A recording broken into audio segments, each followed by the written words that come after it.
In medical rounds today, over the last few months, we've all been spending time in shorts and bathing suits, no doubt paying attention a little bit more to how our bodies look. Some might be self-conscious if they have varicose veins that are noticeable or even causing pain and discomfort.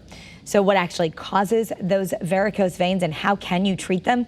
Joining us now to explain is Dr. Brian Coyle. He is a vascular surgeon with the Heart and Vascular Institute at MidState Medical Center. Thanks for being with us, doctor. Thank you so much for having me today. So really, what causes varicose veins and some of the health issues that people have with them? So it's really important to first understand what a normal vein does. They have a very difficult job. They have to bring blood from the toes to the heart.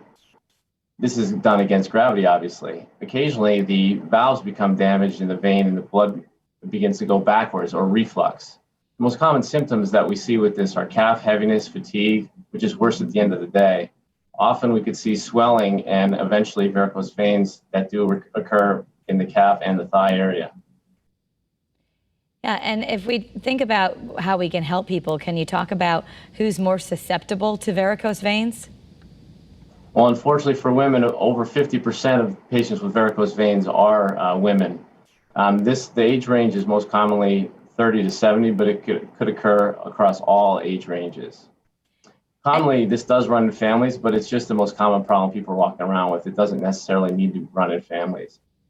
As the disease progresses, occasionally we could see staining in the calf and ankle, and the most catastrophic complication with chronic swelling and chronic venous insufficiency are ulcerations that are seen frequently in the inside of the ankle that take quite some time to heal due to the underlying disease.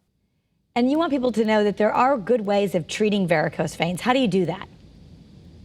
Well, first we want to see you in the office and do a history and physical. This is often followed by an ultrasound evaluation to ensure that there is damage in the valves like we just mentioned. Initial conservative treatments include compression, stockings, elevation, and frequently a short dose of non-steroidal anti-inflammatory medications. Weight loss can also help sometimes. Now, if this conservative management fails, the most common procedure we do as vascular surgeons is radiofrequency ablation of the affected vein.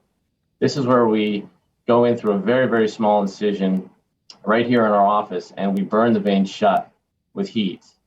This is tolerated very well, takes less than 20 minutes, and has minimal downtime. Okay.